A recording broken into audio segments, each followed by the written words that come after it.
Hello students, आज की class में हम 12th क्लास का 5th चैप्टर स्टार्ट करने वाले हैं। हिस्ट्री का यात्रियों के नज़रिए, समाज के बारे में उनकी समझ।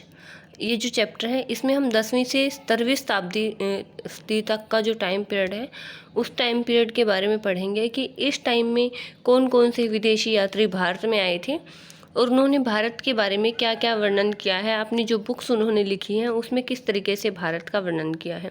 तो जो महिलाएं और पुरुष थे वो सभी या तो कोई रोजगार ढूंढने के लिए या फिर किसी तरीके की जो प्राकृतिक आपदाएं हैं उनसे बचने के लिए सैनिकों, पुरोहितों और व्यापारियों या फिर तीर्थ यात्रियों के रूप में या फिर साहस की भावना से प्रेरित होकर वो क्या करते थे, यात्राएं करते थे। यानी कि उस समय में जो लोग हैं वो एक जगह से दूसरी जगह जाते रहते थे, यात्राएं करते रहते थे। या तो वो किसी काम की तलाश में जाते थे, उनको कोई रोजगार नहीं मिलता था तो वो किसी दूसरी जगह रोजगार की खोज के लिए निकल जाते थे, या फिर एक जगह पर कोई प्राकृतिक आपदा आ जाती थी तो उससे बचने के लिए वो दूसरी जगह जाते थे, या फिर व्यापार करने के लिए या फिर सैनिकों के रूप में या फिर तीर्थ यात्रियों के रूप में वो जो है एक जगह से दूसरी जगह जाते रहते थे। और जब वो एक जगह से दूसरी जगह पर जाते थे, वहाँ पर कुछ टाइम के लिए बस जाते थे, तो वहाँ का जो भौतिक परिवेश है उन सबको देखते थे। वहाँ के लोगों की जो प्रथाएं थी, भाषाएं थी, जो आस्था थी या फिर जो व्यवहार था, वो सारी चीज़ें वहाँ पर वो नोट करते थे और उन्हीं के अकॉर्डिंग जो है वो ढल जाते थे, उन्हीं के अनुसार वो अपने आप में भी चेंजेस लेकर आते थे। और जितने भी जो यात्री हैं या फिर महिलाएं या पुरुष कोई भी हो सकता है जिन्होंने यात्राएं की थी एक जगह से दूसरी जगह, उन सब ने कोई ना कोई वृत्तांत जो है छोड़ा है। तो ये जो वृत्तांत है, देखिए महिलाओं ने तो बहुत कम ही छोड़े हैं, ना के बराबर ही है, कोई ही मिल सकता है। लेकिन जितने भी जो पुरुष थे जिन्होंने एक जगह से दूसरी जगह, एक देश से दूसरे देश में यात्राएं की हैं, उन्होंने अपने कुछ वृत्तांत लिखे हैं जो छोड़े हैं यहाँ पर अवशेष के रूप में, जिनसे हम बहुत सारी जानकारियाँ जो है जुटा सकते हैं। अब जो यात्री थे वो कई बार जो यात्री हैं वो सुदूर क्षेत्रों में नहीं जाते थे। जैसे कि मुगल साम्राज्य में प्रशासनिक अधिकारी कभी कभी साम्राज्य के भीतर ही भ्रमण करते थे और जो अपनी टिप्पणियाँ थी उनको दर्ज करते थे। मतलब अपने साम्राज्य में ही जाते थे, घूम घूम कर देखते थे कि उनके साम्राज्य में जो प्रजा है वो किस तरीके का जीवन जी रही है, कौन कौन सी प्रॉब्लम्स को वो फेस कर रहे हैं या फिर किस तरीके का जीवन उनका चल रहा है। इनमें से कुछ जो लोग थे वो ऐसे भी होते थे कि अपने देश की लोकप्रिय प्रथाओं और जो जन वार्ताएं हैं, यानी कि लोगों के बीच में जो बातचीत चल रही होती हैं या जो परंपराएं हैं, उनको समझने के लिए अपने देश के अंदर ही भ्रमण करते थे। तो इस तरीके से ये जो हमारा चैप्टर है इसमें हम उपमहाद्वीप में आए हुए जितने भी यात्री हैं उन सबके सामाजिक जीवन के विवरण का अध्ययन करेंगे कि उन्होंने किस तरीके से एक जगह से दूसरी जगह यात्राएं की और अपने जीवन वृत्तांत उन्होंने लिखे हैं। इसके लिए हम यहाँ पर 3 व्यक्तियों के बारे में पढ़ेंगे जो प्रमुख यात्री थे जो भारत में आए थे, उन सब के बारे में। उनमें से एक है इब्न बतूता, ठीक है, जो कि कहाँ से आया था, उज्बेकिस्तान से, जो है 14वीं शताब्दी में आया था ये जो इब्न बतूता है। और अल ब्रूनी जो है 11वीं शताब्दी में आया था, कहाँ से आया था, उज्बेकिस्तान, ठीक है। और मोरक्को से जो है इब्न बतूता आए थे। और फ्रांसीसी यात्री फ्रांसवा बर्नियर, 3 लोगों के बारे में हम यहाँ पर पढ़ने वाले हैं। रिपीट कर देती हूँ, एल ब्रूनी जो कि 11वीं शताब्दी में उज्बेकिस्तान आया था, ठीक है। इसके बाद इब्न बतूता 14वीं शताब्दी में मोरक्को से आया था। और फ्रांसीसी यात्री फ्रांसवा बर्नियर ये 17वीं शताब्दी में आया था, ठीक है।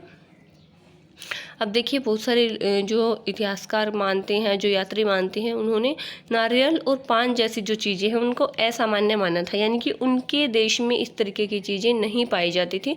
उन्होंने ये सारी चीज़ें भारत में आकर ही देखी थी। अब अल ब्रूनी के क्या उद्देश्य थे, वो भारत में क्यों आए थे। अल ब्रूनी जो है अपने कार्य का वर्णन करते हुए कहते हैं कि उन लोगों के लिए सहायक जो उसने हिंदुओं धार्मिक विषयों पर चर्चा करना चाहते हैं और ऐसे लोगों के लिए एक सूचना का संग्रह जो उनके साथ संबंध होना चाहते थे। अल ब्रूनी जो है उन्होंने अपना सारा का सारा वर्णन एक बुक में लिखा है जिसका नाम है किताब उल हिंद। तो अल ब्रूनी और किताब उल हिंद के बारे में पढ़ेंगे। ख्वाजिरम से पंजाब तक। अल ब्रूनी का जन्म जो है आधुनिक उज्बेकिस्तान में स्थित ख्वाजिरम नामक जगह पर हुआ था 1973 में। ख्वाजिरम जो है उस समय में शिक्षा का एक बहुत ही महत्वपूर्ण केंद्र होता था और अल ब्रूनी ने भी वहीं पर अच्छी शिक्षा प्राप्त की थी। अल ब्रूनी जो है वो बहुत सारी भाषाओं को जानता था। उन बहुत सारी भाषाओं में सीरियाई, फारसी, हिब्रू और संस्कृत शामिल थी। या हालांकि वो यूनानी भाषा को भी जानता था, पर फिर भी प्लेटो और जो दूसरे यूनानी दार्शनिक हैं उनके कार्यों से वो पूरी तरह परिचित था, जिन्हें उसने अरबी अनुवादों के माध्यम से पढ़ा था। सन 1017 में ख्वाजिरम पर आक्रमण हो गया था। उसके बाद सुल्तान महमूद यहाँ के जो बहुत सारे कवि और विद्वान होते थे उनको अपने साथ ले गया था। तो उन्हीं में से एक कौन था? अलबरूनी था, जिसको कि गजनी में ले जाया गया था। गजनी जो है उस समय पे राजधानी होती थी वहाँ की। तो सुल्तान महमूद उसको अपनी राजधानी गजनी में ले गया था और उनको एक बंधक के रूप में वहाँ पर रखा गया था। लेकिन धीरे धीरे करके अलबरूनी को वो शहर अच्छा लगने लगा और 70 वर्ष की आयु जब उसकी हो गई थी तो उसमें उसकी वहाँ पर मृत्यु हो गई थी। गजनी में ही अलबरूनी की भारत के प्रति रुचि विकसित हुई थी। उसको मतलब ये एक असामान्य बात नहीं थी उसके लिए कि वो भारत के बारे में जानना चाहता था। 8वीं शताब्दी से ही संस्कृत में जो लिखे गए खगोल विज्ञान, गणित और चिकित्सा संबंधी जो कार्य होते थे उनका अरबी में अनुवाद होना शुरू हो गया था। तो जैसे जैसे उनका अरबी में अनुवाद होता गया वो उनको पढ़ पाता था। देखिए, हम जिस भाषा को नहीं जानते उसके बारे में हमारे लिए पढ़ना काफ़ी डिफ़िकल्ट होता है, हम नहीं पढ़ पाते। इसलिए उसका क्या किया जाता है, किसी ऐसे इंसान के द्वारा जो दोनों भाषाओं को जानता है ट्रांसलेशन किया जाता है, उसका अनुवाद कर दिया जाता है ताकि सभी लोग उसको इजीली पढ़ सकें। अलबरूनी ने ब्राह्मण पुरोहितों और विद्वानों के साथ कई सारे वर्ष बिताए थे और संस्कृत, धर्म और दर्शन का ज्ञान उसने प्राप्त किया था। उसका यात्रा कार्यक्रम जो है वो स्पष्ट नहीं है, फिर भी ऐसा लगता है कि उसने पंजाब और उत्तर भारत के बहुत सारे हिस्सों की यात्रा की थी। उसके लिखने के समय यात्रा वृत्तांत जो है अरबी साहित्य का एक हिस्सा बन चुके थे। ये वृत्तांत पश्चिम में सहारा रेगिस्तान से लेकर उत्तर में वोल्गा नदी तक फैले हुए थे। वोल्गा नदी कहाँ पर है? यूरोप में है। तो इनके यूरोप तक फैले हुए थे। हालांकि 1500 ईस्वी से पहले भारत में अलबरूनी को कुछ हिस्सों में जो है उसने देखा था, कुछ हिस्सों के बारे में उसने पढ़ा था। भारत से बाहर के लोग जो है वो बाद में यहाँ पर आना स्टार्ट हुए थे। इसके बाद बात करते हैं किताब उल हिंद की। किताब उल हिंद जो है अलबरूनी के द्वारा लिखी गई एक पुस्तक है जिसको कि हिंद का दर्पण के नाम से हिंदी में जाना जाता है। तो ये जो हिंद का दर्पण यानी कि किताब उल हिंद जो बुक थी ये कौन सी भाषा में लिखी गई थी? अरबी भाषा में लिखी गई थी। ये एक विस्तृत ग्रंथ था, यानी कि बहुत बड़ा ग्रंथ था, जो धर्म, दर्शन और त्योहारों, खगोल विज्ञान, कीमिया, रीति रिवाज और प्रथाओं, सामाजिक जीवन, भारतोल, मापन विधि, मूर्तिकला, कानून, माप तंत्र विज्ञान, इन सब के आधार पर जो है 80 अध्यायों में बटा हुआ था। यानी कि इसके कितने पार्ट थे? 80 पार्ट्स थे। अगर बात करते हैं अलबरूनी की तो उसने प्रत्येक अध्याय में एक अलग विशिष्ट शैली का प्रयोग किया, एक पर्टिकुलर शैली का उसने यूज़ किया है वहाँ पर, जिसमें शुरुआत में एक प्रश्न होता है और फिर संस्कृतवादी परंपराओं के आधार पर वर्णन किया जाता है और लास्ट में संस्कृतियों की तुलना की जाती है, यानी कि कंपैरिजन किया जाता है किसी एक कल्चर का दूसरे कल्चर के साथ। आज के कुछ विद्वानों का तर्क है कि इस लगभग ज्यामितीय संरचना जो अपनी स्पष्टता और पूर्वानुमानियता यानी कि पूर्व अनुमान जो लगाया जाता है उसके लिए उल्लेखनीय है और इसका एक मुख्य कारण है कि अलबरूनी का गणित की ओर झुकाव था, यानी कि वो मैथ्स की तरफ ज़्यादा इंटरेस्टेड थे, उन्होंने इसके ऊपर ज़्यादा ध्यान दिया है। अलबरूनी जिसने लेखन में भी अरबी भाषा का प्रयोग किया था उसने संभवतः कृत्य जो महाद्वीप के सीमांत क्षेत्रों में रहने वाले लोग हैं उनके लिए लिखी थी। उसने देखिए कई जगह पर ये वर्णन मिलता है कि उसने अरबी भाषा में लिखा था, लेकिन बाद में उसका ट्रांसलेशन हिंदी में भी कर दिया संस्कृत में कर दिया गया था। अब वो जो है अरबी के अलावा संस्कृत, पाली और प्राकृत ग्रंथों के अरबी भाषा में अनुवाद और रूपांतरणों से भी परिचित था। इनमें दंत कथाओं से लेकर खगोल विज्ञान और चिकित्सा संबंधी कृतियाँ भी शामिल थीं। दंत कथाएँ देखिए जो होती हैं उनमें क्या होता है, किसी पर्टिकुलर समाज के बारे में, उनकी परंपराओं के बारे में स्टोरीज होती हैं और इसके साथ साथ जो ग्रंथ लेखन सामग्री थी उसके विषय में जो अलबरूनी का दृष्टिकोण था वो कैसा था? आलोचनात्मक था और निश्चित रूप से वो इसमें सुधार करना चाहता था। हिंदू देखिए, हिंदू शब्द जो है 6वीं-5वीं शताब्दी ईसा पूर्व में पहले जो है फारसी शब्द होता था, एक प्राचीन फारसी शब्द होता था जिसका प्रयोग सिंधु नदी के पास का जो क्षेत्र होता था उसके लिए किया जाता था। आप सबको पता है एक सिंधु नदी है, इंडस रिवर, उसके पूर्व के क्षेत्र के लिए यूज़ होता था ये शब्द हिंद। अरबी लोगों ने इस फारसी शब्द को जारी रखा और इस क्षेत्र को अल हिंद यानी कि यहाँ के निवासियों को हिंदी कहा। कालांतर में तुर्कों ने सिंधु से पूर्व में रहने वाले लोगों को हिंदू, और उनके निवास क्षेत्र को हिंदुस्तान का नाम दिया और उनकी भाषा को हिंदवी कहा जाता था। आज क्या कहा जाता है? हिंदी कहा जाता है। इनमें से कोई भी शब्द लोगों की धार्मिक पहचान का घोतक नहीं था। इस शब्द का धार्मिक संदर्भ में बहुत बाद की बात है, यानी कि शुरुआत में जो हिंद शब्द का यूज़ किया गया था, यानी कि जो हिंदू शब्द होता था वो किसी पर्टिकुलर धर्म के लिए नहीं था, वो इंडस वैली के आसपास रहने वाले जो लोग थे उनके लिए यूज़ किया गया था। बाद में जो है इसको धर्म से जोड़ दिया गया है। इसके बाद देखिए 13वीं शताब्दी की एक अरबी पांडुलिपि यहाँ पर दी गई है, जिसमें 6ठी शताब्दी ईसा पूर्व एथेंस के जो राजनेता होते थे, एथेंस एक जगह का नाम है, और कवि सोलोन है उसको विद्यार्थियों की को जो है संबोधित करते हुए दिखाया गया। वो अपने विद्यार्थियों को समझा रही हैं इस पिक्चर में। इसके बाद जो दूसरा यात्री था, हमने स्टार्टिंग में ही डिस्कस किया था कि हम 3 ऐसे यात्रियों के बारे में पढ़ेंगे जिससे हमें बहुत ज़्यादा जानकारी मिलती है, जिन्होंने भारत की यात्राएं की थी। तो एक को हम उनमें से पढ़ चुके हैं, अल-बरूनी को। दूसरा है इब्न बतूता। इब्न बतूता की बुक का नाम है रिहला, इसीलिए ये टॉपिक है इब्न बतूता का रिहला। रिहला क्या है? उनकी एक बुक है जिसमें उसने अपने यात्रा वृत्तांत को लिखा है। इब्न बतूता ने अरबी भाषा में लिखा है एक अपना यात्रा वृत्तांत जिसको रिहला कहा जाता है, और 14वीं शताब्दी में भारतीय उपमहाद्वीप के सामाजिक और सांस्कृतिक जीवन के बारे में बहुत ही प्रचुर और रोचक जानकारियां हमें रिहला से मिलती हैं। ये चीज़ याद रखनी है आपको कि रिहला जो है वो एक बुक का नाम है जो कि अरबी भाषा में लिखी गई है, और किसके द्वारा लिखी गई है? इब्न बतूता के द्वारा लिखी गई है। इब्न बतूता कौन था? मोरक्को से आने वाला एक यात्री था। मोरक्को का ये जो यात्री था, इसका जन्म तंजीर के सबसे सम्मानित और शिक्षित परिवारों में से हुआ। एक जो परिवार था उसमें हुआ था, और ये जो है इस्लामिक कानून यानी कि शरिया जो है उसके लिए अपनी विशेषज्ञता के लिए प्रसिद्ध था। उस परिवार में हुआ था, और अपने परिवार की जो परंपरा थी उसके अकॉर्डिंग इब्न बतूता ने कम उम्र में ही साहित्यक और शास्त्ररूढ़ शिक्षा जो है वो हासिल कर ली थी।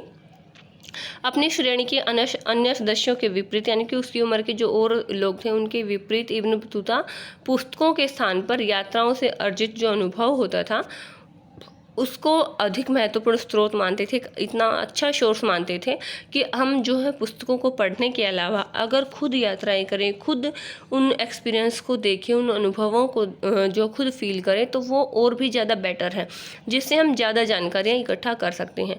उसे यात्राएं करने का बहुत ही शौक था, और वह नए नए देशों की यात्राएं जो है करता था, और लोगों के विषय में जानने के लिए दूर दूर तक वो चला जाता था। 1332 से 1333 में भारत के लिए उसने प्रस्थान किया, यानी कि वो भारत आने के लिए निकला, और सबसे पहले वह मक्का की तीर्थ यात्राएं कर रहा था। उसके बाद उसने सीरिया, इराक, फारस, यमन, ओमान और पूर्वी अफ्रीका के बहुत सारे तटीय व्यापारिक बंदरगाहों की यात्राएं की थी। मध्य एशिया के रास्ते होकर जो इब्न बतूता है सन 1333 में स्थल मार्ग से सिंध पहुंचा। उसने दिल्ली के सुल्तान मोहम्मद बिन तुगलक के बारे में सुना था, और कला और साहित्य के एक दयाशील संरक्षक के रूप में उसकी ख्याति से आकर्षित होकर बतूता ने मुल्तान और उच्च के रास्ते होकर दिल्ली की ओर प्रस्थान किया।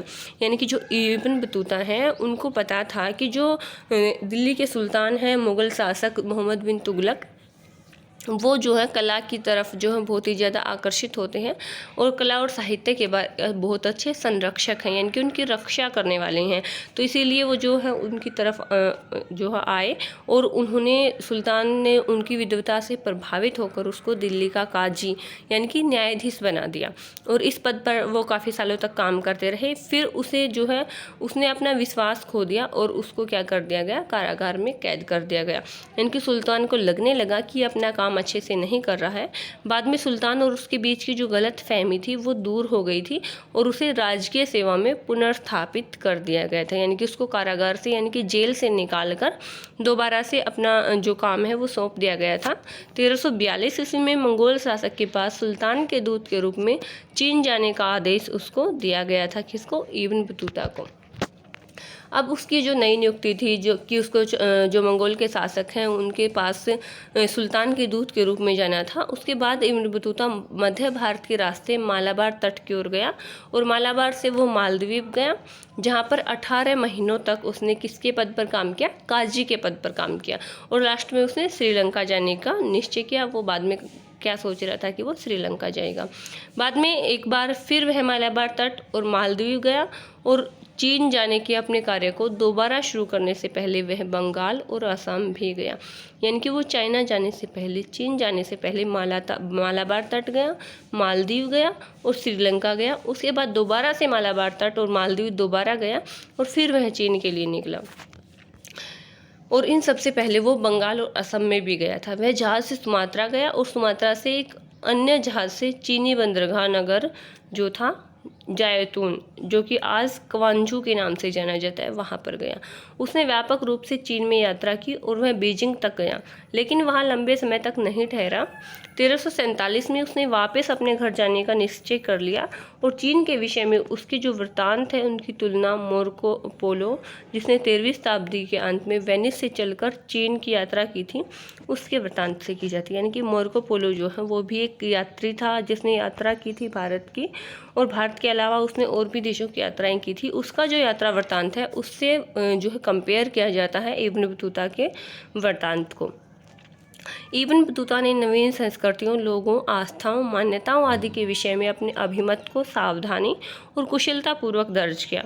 हमें ये चीज़ें ध्यान में रखनी चाहिए कि जो विश्व यात्री 14वीं शताब्दी में यात्राएं कर रहा था वह आज की तुलना में यात्रा करना अधिक कठिन होता था और जोखिम भरा होता था। अब देखिए जोखिम भरा और कठिन क्यों होता था, क्योंकि देखिए आजकल हमारे पास सारी की सारी ट्रांसपोर्ट फैसिलिटीज़ होती हैं। हमारे पास फास्टेस्ट जो मोड ऑफ ट्रांसपोर्टेशन है, एरोप्लेन है, एयरक्राफ्ट्स हैं, उन सब से बहुत जल्दी जो है यात्राएँ की जा सकती हैं, ट्रेन है, गाड़ियाँ हैं। लेकिन उस समय में जो ज़्यादातर जो ट्रांसपोर्टेशन होता था वो वाटर ट्रांसपोर्टेशन होता था, तो वहाँ पर काफ़ी टाइम लग जाता था लोगों को, और जोखिम भरा काम इसलिए होता था क्योंकि या तो हो सकता था समुद्र में कोई ऐसी लहर उठे जिससे उनकी जो नाव है वो डूब जाए, या फिर इसके अलावा अगर वो पैदल यात्राएं भी करते थे या किसी दूसरे मीन्स ऑफ ट्रांसपोर्ट से वो यात्राएं करते थे तो वहाँ पर लुटेरों का खतरा भी होता था। बहुत सारे लुटेरे जो हैं वो रास्ते में लूट लिया करते थे यात्रियों को। जब इब्न बतूता ने मुल्तान से दिल्ली की यात्रा की थी तो उसने बताया कि जो 40 और सिंध से दिल्ली की यात्रा लगभग 50 दिन में पूरी होती है। यानी कि मुल्तान से दिल्ली की यात्रा 40 दिन में और सिंध से दिल्ली की यात्रा 50 दिन में जो पूरी होती थी। दौलताबाद से दिल्ली की दूरी 40, जबकि ग्वालियर से दिल्ली की दूरी 10 दिन में तय की जा सकती थी। ठीक है, इसके बाद देखिए जो इब्न बतूता है वो और भी वर्णन करते हैं, उन सब को बाद में पढ़ेंगे। वो जो और वर्णन है उसमें यही बताया गया है कि उनको चोरों का, लुटेरों का भय होता था, इसीलिए वो एक कारवां में चलते थे। कारवां मतलब ग्रुप में चलते थे। लेकिन वो कहाँ कहाँ पर गए थे, पहले उन जगहों को देख लेते हैं, कौन कौन से प्लेसेस थे। अफ़गानिस्तान, सिंध और पंजाब में इब्न बतूता ने जो है अलग अलग जगहों पर भ्रमण किया था, यानी कि वो अलग अलग जगहों पर गए थे। ये जो ऊपर दे रखे हैं इनमें से कुछ ऐसे नगर हैं जो कि अफ़गानिस्तान में हैं। ये वाले जो एरियाज़ हैं ये अफ़गानिस्तान में है। तिमिद, कुरुंदुज, बाख, अंदखोए, परवान, काबुल, गजना और कंधार, ये ऐसे जो हैं जगह हैं जो अफ़गानिस्तान में हैं। यहाँ पर इब्न बतूता ने भ्रमण किया था। इसके अलावा और भी बहुत सारी जगह हैं, अजूदाहन, सतलुज, अबूहर, सरस्वती, हंसी, देहली, मुल्तान, उजा। ये देखिए सतलुज और सिंधु रिवर भी इसमें दिखा रखी हैं। हमने पहले भी पढ़ा था कि सिंध के पूर्व में आसपास के जो लोग थे उनको सिंधु यानी कि हिंदू कहा गया था। ये जो जगह हैं ये अफ़गानिस्तान और पाकिस्तान की कुछ जगह यहाँ पर दिखा रखी हैं। इसके अलावा भारत में भी कई जगहों पर जो इब्न बतूता थे उन्होंने भ्रमण किया था। देखिए ये जो काबुल वगैरह हैं ये आज के टाइम पीरियड की नहीं है, ये पहले का जो टाइम पीरियड है उसमें दिखा रखे थे, जब तक कि जो भारत और पाकिस्तान का बंटवारा नहीं हुआ था, जो लाइन वगैरह है वो नहीं खींची गई थी, तो उस समय में है। तो इसलिए हम पर्टिकुलरली नहीं बता सकते इस मैप के अकॉर्डिंग कि कौन सी जगह जो है उस समय में भारत में आती थी, पाकिस्तान में वो एक ही देश था। ठीक है, इसीलिए जो है इनको इकट्ठा ही दिखाया गया है। हाँ, अब हम बता सकते हैं कि अब कौन सा प्लेस जो है कौन से देश में आता है। इसके बाद जो इब्न बतूता है उन्होंने बताया है कि उनके लिए यात्रा करना असुरक्षित भी था। क्यों था? क्योंकि डाकुओं के जो समूह होते थे उनके ऊपर आक्रमण कर लेते थे, इसलिए वो कैसे चलते थे? कारवां में चलते थे। मैंने अभी बताया था कि वो एक ग्रुप में चलते थे, जिसकी वजह से जो लुटेरों का आक्रमण का खतरा है वो कम हो सकता था, या फिर एक या दो लुटेरे उनको नहीं लूट सकते थे। जो मुल्तान से दिल्ली की यात्रा है उसके दौरान उनके कारवां पर भी आक्रमण हुआ और उसके कई साथी जो है उनको जान से हाथ धोना पड़ा, लेकिन जो जीवित बचे थे उनमें से इब्न बतूता भी एक थे और कुछ लोग जो है वो बुरी तरह से घायल हो गए थे। इसके बाद बात आती है जिज्ञासाओं के उपभोग की। जैसा कि हमने देखा कि इब्न बतूता एक हठीला यात्री था। हठीला का मतलब है कि बहुत सारी प्रॉब्लम्स को फेस करने के बावजूद भी उसने यात्राएं करना नहीं छोड़ा था, वो यात्राएं करता रहा।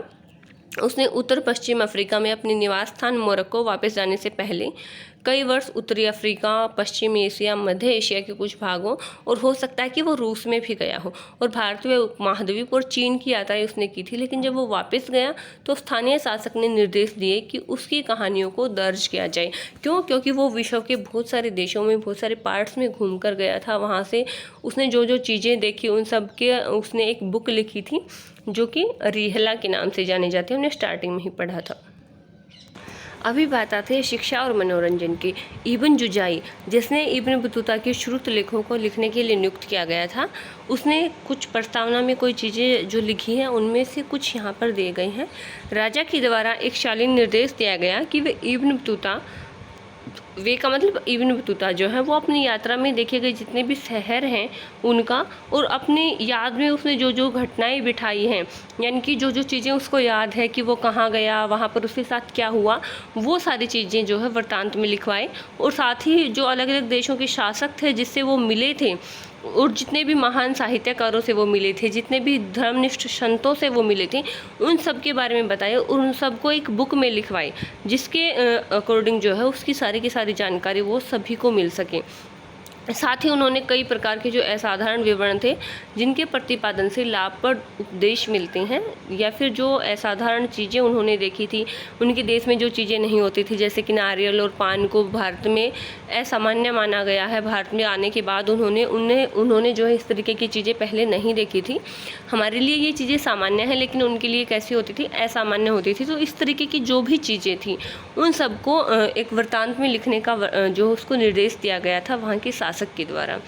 इब्न बतूता के पद चिन्हों पर 1400 से 1800 के बीच भारत आए जितने भी यात्री थे उन्होंने फारसी में कई सारे यात्रा वृत्तांत लिखे और उसी समय भारत से मध्य एशिया, ईरान और ओटोमन साम्राज्य की यात्रा करने वालों ने भी कभी कभी अपने अनुभव लिखे हैं।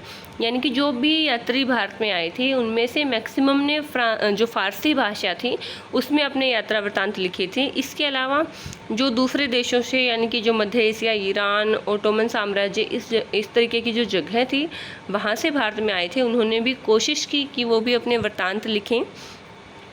इसके अलावा प्रसिद्ध लेखकों में जो है अब्दुल रज्जाक समरकंदी हैं जिसने 1440 के दशक में दक्षिण भारत की यात्रा की थी। इसके अलावा महमूद वली बल्खी हैं जिन्होंने 1620 के दशक में यात्राएं की थी और शेख अली हाजिन हैं जिन्होंने 1740 के दशक में उत्तर भारत की यात्रा की थी। ये कुछ ऐसे लोगों के नाम हैं जिन्होंने अपने प्रसिद्ध लेख लिखे हैं। जिन 3 यात्रियों की हमने बात की थी उनके अलावा 3 मेन कौन कौन से हम पढ़ने वाले हैं, एल्ब्रूनी, इब्न बतूता और फ्रांसवा बर्नियर। इनके अलावा भी कुछ ऐसे यात्री थे जिन्होंने भारत की यात्राएं की और भारत के बारे में लिखा है। वो 3 कौन कौन थे? अब्दुल रज्जाक समरकंदी 1440 के दशक में दक्षिण भारत में आए थे, महमूद वली बल्खी जो कि 1620 में भारत आए थे और शेख अली हाजिन जो 1740 में आए थे। इनमें से कुछ लेखक भारत में से जो है सम्मोहित थे। सम्मोहित का मतलब है कि बहुत ज़्यादा आकर्षित हुए थे भारत की ओर, बहुत उनका मतलब अट्रैक्शन था भारत की तरफ। और यहाँ तक कि उनमें से एक महमूद बल्खी जो थे उन्होंने तो कुछ समय के लिए संन्यास भी ले लिया था, ठीक है। और जो इसके अलावा जो और दूसरे थे यानी कि हाजिन जो थे वो भारत से निराश हुए और उन्होंने जो है यहाँ तक कि वो भारत से घृणा भी करने लगे थे, मतलब नफरत करने लगे थे। इसका रीज़न उन्होंने पर्टिकुलरली नहीं बताया है। वे भारत में अपने लिए एक उत्सवीय स्वागत की आशा कर रहे थे। उनमें से अधिकांश ने भारत को अचंभों के देश के रूप में भी देखा है। इसके अलावा जो तीसरा हम यात्री की बात कर रहे थे, फ्रांसवा बर्नियर। तो फ्रांसवा बर्नियर जो है एक विशिष्ट चिकित्सक होते थे और जो लगभग 1500 ईस्वी में भारत में आए थे। जब 1500 ईस्वी में भारत में पुर्तगालियों का आगमन हुआ था उसके बाद कई सारे लोग जो हैं भारतीय सामाजिक रीति रिवाजों और धार्मिक प्रथाओं के विषय में जानना चाहते थे, उनके विषय में वृत्तांत लिखना चाहते थे और उन्होंने लिखे भी। उनमें से कुछ चुनिंदा लोगों जैसे कि जेसुइट रॉबर्टो नोबिली उन्होंने तो भारतीय जो ग्रंथ थे उनको यूरोपीय भाषाओं में भी अनुवाद किया था, उनका ट्रांसलेशन किया था। सबसे प्रसिद्ध यूरोपीय लेखकों में से एक नाम आता है दुआर्ते बरबोसा का। अब जो दुआर्ते बरबोसा है उन्होंने दक्षिण भारत में व्यापार और समाज का एक विस्तृत विवरण लिखा है। कालांतर में 1600 ईस्वी के बाद भारत में आने वाले डच, अंग्रेज, फ्रांसीसी यात्रियों की संख्या जो है वो बढ़ने लगी थी। यानी कि 1600 ईस्वी से पहले इतने ज़्यादा भारत में यात्री नहीं आए थे। स्टार्टिंग में डच आए और जो है फ्रांसीसी आए, अंग्रेज़ आए। तो 1600 में जब इनकी शुरुआत हुई थी तो इसके बाद और भी ज़्यादा लोग जो भारत में यात्राएं करने आने लगे थे। आप सबको पता है कि शुरुआत में समुद्री रास्ते से कौन आया था। आप एक बार मेरे को ये चीज़ जो है ज़रूर बताना, रिप्लाई करना कि सबसे पहले भारत में समुद्री रास्ते से कौन आया था। अगर आप नहीं बता पाएंगे तो वीडियो के लास्ट में मैं आपको बता भी दूँगी। जिसको कि भारत के समुद्री रास्ते का खोजकर्ता कहा जाता है। ऐसा भी माना जाता है कि उसने भारतीय समुद्री रास्ते की खोज की थी और वो भारत की खोज के लिए नहीं निकला था, हालांकि वो अमेरिका की खोज के लिए निकला था, लेकिन वो रास्ता भटककर भारत पहुंच गया था। भारत के गोवा तट पर पहुंचा था, जहां पर वहां के राजा जैमुरीन ने उनका काफ़ी स्वागत भी किया था। तो वो आप बताइएगा, बहुत ही ईजी क्वेश्चन है जो कि आप 4th 5th क्लास से पढ़ते आ रही हैं। इसके बाद बात करते हैं हम एक प्रसिद्ध नाम, जिसमें कि फ्रांसीसी जोहरी जो है, जो बैप्टिस्ट टर्वेनियर। जो टर्वेनियर थे उन्होंने जो है कम से कम 6 बार भारत की यात्रा की थी और वो विशेष रूप से भारत की व्यापारिक स्थितियों से बहुत ही प्रभावित थे। उसने भारत की तुलना ईरान और ओटोमन साम्राज्य से की है। इनमें से बहुत सारे ऐसे यात्री भी थे जैसे कि इतालवी चिकित्सक मनुकी थे, कभी जो है यूरोप वापस नहीं गए, यानी कि वो भारत में ही बस गए। वो भारत से इतना ज़्यादा प्रभावित हो गए थे कि वो कभी वापस ही नहीं गए। फ्रांस का रहने वाला फ्रांसीसी जो फ्रांसवा बर्नियर है, वो एक चिकित्सक, राजनीतिक दार्शनिक और एक इतिहासकार था। कई और लोगों की तरह वह भी मुगल साम्राज्य में अवसरों की तलाश कर रहा था। अवसरों की तलाश करने का मतलब है कि वो मुगल साम्राज्य में किसी न किसी पद पर कार्य करना चाहता था। वह 1656 से 1668 तक भारत में रहा, यानी कि 12 साल तक वो भारत में रहा और मुगल दरबार से जो है वो जुड़ा रहा। सबसे पहले सम्राट शाहजहाँ के जो सबसे बड़े पुत्र होते थे दारा शिकोह, उनके चिकित्सक के रूप में वो यहाँ पर रहा और बाद में मुगल दरबार में एक आर्मीनियाई अमीर जो है दानिशमंद खान के रूप में वो यहाँ पर काम करता रहा। एक साइंटिस्ट के रूप में, एक वैज्ञानिक के रूप में यहाँ पर काम करता रहा। अब उसने पूर्व और पश्चिम की तुलना की है कि पूर्व के देश जो हैं पश्चिम के देशों से कैसे अलग थे। बर्नियर ने देश के कई भागों की यात्राएं की और उसने देखा, उसने जो चीज़ें देखी उसके बारे में एक वर्णन लिखा। वह सामान्यतः जो है भारत में जो देखता था उसकी तुलना यूरोपीय स्थिति से करता था, यानी कि भारत में ये चीज़ ऐसी है तो यूरोप में ये कैसी होती है, ऐसे कंपेयर करता था। उसने अपनी प्रमुख कृति को फ्रांस के शासक लुई 14वें को समर्पित किया था और उसके कई अन्य कार्य भी थे जो कि प्रभावशाली अधिकारियों और मंत्रियों को पत्रों के रूप में वो लिखता था। लगभग इस तरीके के दृष्टांत में बर्नियर ने भारत की स्थिति को यूरोप में हुए विकास की तुलना में दयनीय बताया है, यानी कि वो मानता था कि यूरोप में बहुत ज़्यादा डेवलपमेंट हो चुका है और जब उसके कंपैरिजन में भारत जो है बहुत ही पीछे है। जैसा कि हम देखेंगे ये जो आगे आने वाले जो हमारा चैप्टर है उसमें भी देखेंगे कि जो बर्नियर के वृत्तांत हैं वो बहुत ज़्यादा प्रसिद्ध हुए और उसके कार्य जो है एक तरीके से अलग अलग रूपों में, अलग अलग अनुवादों में जो है प्रकाशित किए गए। मुगल सेना के साथ उन्होंने यात्रा की थी, उसका वर्णन भी मिलता है। बर्नियर ने कई बार मुगल सेना के साथ यात्राएं की। यहाँ सेना के कश्मीर कुछ, यानी कि जब वो कश्मीर गया था सेना के साथ, तो उस समय का एक विवरण यहाँ पर दिया गया है। इस देश की प्रथा के अनुसार मुझसे 2 अच्छे तुर्कमान घोड़े देखने की अपेक्षा की जाती है और मैं अपने साथ एक शक्तिशाली फारसी ऊँट, एक चालक और अपने घोड़ों के लिए साइज और एक खानसामा क्या होता है, रसोइया होता है जो कि खाना बनाता है, और उसके अलावा एक सेवक जो कि हाथ में पानी का पात्र मेरे घोड़े के आगे चलता है लेकर, और उसको भी मैं अपने साथ रखूँगा। यानी कि वो कहता है कि ये जो मैं अपनी यात्रा करूँगा इसमें ये सारी चीज़ें मैं अपने साथ रखूँगा और इसके अलावा जितनी भी जो उपयोगी चीज़ें हैं वो मुझे दे दी जाएँ, जैसे कि एक औसत आकार का तंबू, एक दरी, जो है 4 बहुत कठोर पर हल्के बैतों से बना एक छोटा सा बिस्तर, एक तकिया, एक बिछौना, भोजन के समय यूज़ किया जाने वाला जो गोलाकार चमड़े का मेजपोश होता है जिसके ऊपर बैठकर वो खाना खा सकता था, वो होना चाहिए। रंगे हुए कपड़ों के कुछ अंगोछे यानी कि नैपकिन वगैरह उसके पास होने चाहिए। खाना बनाने के सामान से भरे 3 छोटे झोले जो है उसके एक बड़े झोले के अंदर रख दिए जाने चाहिए। मतलब उसने अपनी डिमांड रखी थी कि मेरे साथ ये चीज़ें होनी चाहिए, और उसने जो है 5 दिन वहाँ पर रुकना था, इसलिए अपने साथ 5 दिनों जितने से वो काम चला सकता था उतने चावल, सौंफ जो है, और इसके अलावा मीठी रोटियां, नींबू और चीनी का भंडार जो अपने साथ में रख लिया था। साथ ही में मैं दही को टांगने और पानी निकालने के लिए प्रयुक्त छोटे लोहे के अंकुश वाला झूला भी लेना भूला हूँ। इस देश में नींबू के शरबत और दही से अधिक ताजगी भरी वस्तु कोई नहीं मानी जाती। यानी कि उन्होंने वर्णन किया है कि इंडिया में ये सारी चीज़ें मिलती हैं, और इन सब चीज़ों को उन्होंने यूज़ किया था। बर्नियर के कार्य फ्रांस में 1670 से 71 में प्रकाशित हुए, और अगले 5 वर्षों के भीतर ही अंग्रेजी, डच, जर्मन और इतालवी भाषाओं में उनका अनुवाद भी हो गया। यानी कि जो बर्नियर थे, उन्होंने जितने भी कार्य अपनी बुक में लिखे थे उन सब का जब प्रकाशन हुआ, यानी कि 1670 और 71 के बीच में जब वो प्रकाशित हुए, तो उसके बाद 5 साल के अंदर ही उनका अलग अलग भाषाओं में अनुवाद हो गया था। और वो अलग अलग भाषाएं कौन सी थी? अंग्रेजी, डच, जर्मन और इतालवी, जो कि इटली में बोली जाती थी। 1670 और 1725 के बीच में उसका जो वृत्तांत है फ्रांसीसी में 8 बार पुनर्मुद्रित हो चुका था। यानी कि 8 बार उसका बार बार मुद्रण किया गया था।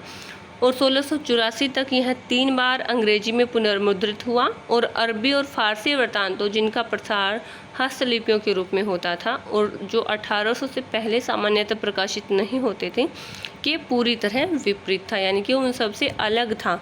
इसका बार बार मुद्रण किया गया और अलग अलग भाषाओं में किया गया। इसके बाद जो नेक्स्ट टॉपिक है, एक अपरिचित संसार की समझ, अल-ब्रूनी और संस्कृतिवादी परंपरा। अभी बात आती है अल-ब्रूनी और उसकी संस्कृतिवादी परंपरा की। ये जो एक अपरिचित संसार की समझ हम टॉपिक पढ़ रहे हैं, इसमें हम पढ़ेंगे कि बहुत सारे जो यात्री भारत में आए थे, उन सब ने अलग अलग प्रथाओं को देखने के बाद, अलग अलग चीज़ों को यहाँ पर देखने के बाद अपने वृत्तांत लिखे हैं। लेकिन उन सब ने जो लिखे हैं उनमें सबसे पहले जो अवरोध आता है, जो अवरोध आता है, अवरोध का मतलब होता है जो बाधक है उनके रास्ते में, वो सबसे पहले आती है भाषा। क्योंकि अलग अलग एरिया में रहने वाले लोगों की जो भाषा होती है वो अलग अलग होती है। जो संस्कृत, अरबी और फारसी भाषाएं जो हैं वो इतनी अलग होती थी कि उनको समझना और उनका अनुवाद करना इतना आसान काम नहीं होता था। और इसके अलावा जो दूसरा अवरोध आता है वो है धार्मिक अवस्था। देखिए, अल-ब्रूनी ने जितनी भी अपने ग्रंथ लिखे हैं, जो अपने वृत्तांत लिखे हैं, वो जो बुक लिखी है, उन सब में उसने जो हमारे समाज के कुछ ऐसे ग्रंथ थे, धार्मिक ग्रंथ थे, उनका सहारा लिया है। यानी कि वो उनके ऊपर डिपेंड रहा है। क्यों डिपेंड रहा है? क्योंकि उसने जो भाषाएं थी भारत में बोली जाने वाली, उन सबको समझने में उसके लिए डिफ़िकल्टीज़ होती थी।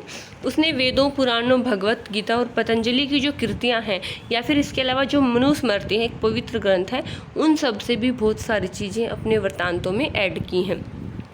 इसके बाद बात आती है अल-ब्रूनी का जाति व्यवस्था का विवरण, कि जाति व्यवस्था के बारे में अल-ब्रूनी ने क्या वर्णन दिया है।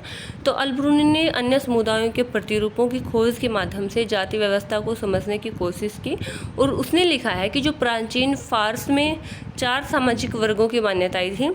4 वर्ग कौन कौन से होते थे? घुड़सवार और शासक वर्ग, भिक्षु, अनुष्ठिक जो पुरोहित होते थे या फिर चिकित्सक होते थे, इसके अलावा खगोल शास्त्री और अन्य वैज्ञानिक होते थे, और लास्ट में आते हैं कृषक और शिल्पकार। यानी कि 4 वर्णों में उनको डिवाइड किया गया है। दूसरे शब्दों में ये भी कहा जा सकता है कि वो यह दिखाना चाहते थे कि ये सामाजिक वर्ग केवल भारत तक ही सीमित नहीं थे। इसके अलावा और भी जो देश थे वहाँ पर भी इसी तरीके से वर्गों में डिवाइड किया गया था समाज को। जाति व्यवस्था के संबंध में वो ब्राह्मणवादी व्याख्या को मानने के बावजूद अल-ब्रूनी जो है अपवित्रता की मान्यता को अस्वीकार करते हैं। यानी कि वो मानते हैं कि हर वह वस्तु जो अपवित्र हो जाती है, अपनी पवित्रता की मूल स्थिति को दोबारा प्राप्त करने का जो है वो प्रयास करती है, कोशिश करती है, और सफल भी होती है। सूर्य हवा को स्वच्छ करता है और समुद्र में नमक पानी को गंदा होने से बचाता है। अलब्रूनी जो है वो जोर देकर कहता है कि यदि ऐसा नहीं होता तो पृथ्वी पर जीवन असंभव होता। उसके अनुसार जाति व्यवस्था में सन्निहित जो अपवित्रता है उसकी अवधारणा प्रकृति के नियमों के विरुद्ध थी, यानी कि उनके अकॉर्डिंग नहीं थी। देखिए यहाँ पर बात आती है वर्ण व्यवस्था की। हमने पहले भी पढ़ा था वर्ण व्यवस्था के बारे में कि सबसे पहले जो भारत में वर्ण व्यवस्था प्रचलित थी उसके अनुसार सबसे ऊंची जाति ब्राह्मणों की मानी जाती है, जिसके विषय में हमें कौन बताता है? हिंदुओं के ग्रंथ बताते हैं। सबसे पहले वर्ण व्यवस्था का वर्णन जो है वो कहाँ पर मिलता है? ऋग्वेद में मिलता है, जो कि भारत के 4 पवित्र ग्रंथों में से सबसे पुराना ग्रंथ है ऋग्वेद। ऋग्वेद का जो 10वां सूक्त है पुरुष सूक्त, उसमें हमें सबसे पहले वर्ण व्यवस्था का वर्णन मिलता है। उसके अकॉर्डिंग माना जाता है कि जितने भी लोग हैं वो सब ब्रह्मा के शरीर से उत्पन्न हुए हैं, तो ब्रह्मा के मुख से जो उत्पन्न हुए हैं उनको क्या कहा जाता है? ब्राह्मण कहा जाता है, यानी कि प्रकृति का ही एक दूसरा नाम। और जो सिर है वो शरीर का सबसे ऊपरी भाग है, इसलिए ब्राह्मण जो है वो पूरी प्रजाति के सबसे ऊपरी भाग है, यानी कि चुनिंदा हिस्सा है। उन सभी जो वर्ण है उनके ऊपर जो है वो हैं, उनसे उत्तम उनको माना जाता है। दूसरी जो जाति है वो क्षत्रिय है। ऐसा माना जाता है कि इसका जो जन्म है, क्षत्रियों का जो जन्म है वो ब्रह्मा के कंधों से हुआ है, यानी कि भुजाओं से हुआ है, इसीलिए उनको ब्राह्मणों से नीचे का दर्जा दिया गया है। और जो क्षत्रिय हैं उनका काम होता था लोगों की रक्षा करना। इसके बाद वैश्य आते हैं, जिनका जो जन्म है वो ब्रह्मा की जंघाओं से हुआ है। और शूद्र जो है उनका सर्जन जो है वो कहाँ से हुआ है? चरणों से हुआ है, यानी कि ब्रह्मा जी के जो पैर हैं, चरण जो हैं, उनसे शूद्रों की उत्पत्ति हुई है। इसीलिए ये जो है जो बाकी के तीनों वर्ण हैं उनकी सेवा करने का काम इनका माना जाता है। लेकिन इन वर्गों के बीच बहुत सारी विभिन्नताएँ पाई जाती हैं। इन सब के बावजूद भी सभी लोग जो हैं एक साथ मिलजुल कर जो है रहते हैं।